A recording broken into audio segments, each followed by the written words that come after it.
Tapos na. Ore kan sakit aja po. Ya, ore kan sakit. Alamat ng ampalaya. Noong araw ay may isang babaeng ubod.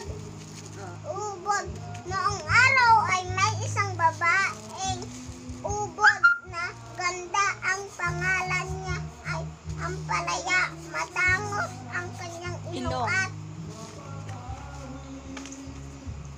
na. Magandang ang hugis ng kanyang mga labi.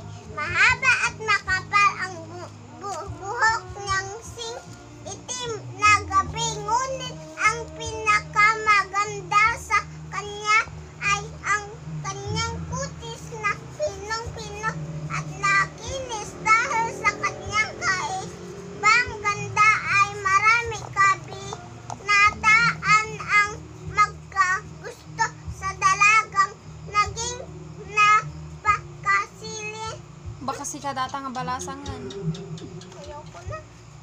Ayoko na maggusto. Bakit?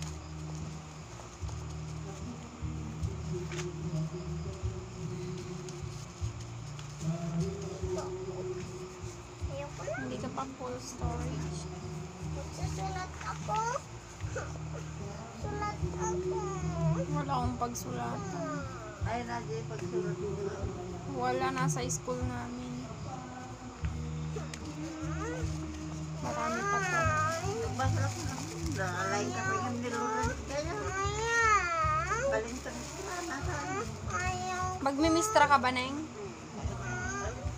Ninang. Iya manang. Bakit? Wala nga. Sige, dyan ka. Itag mo yan, ah. Para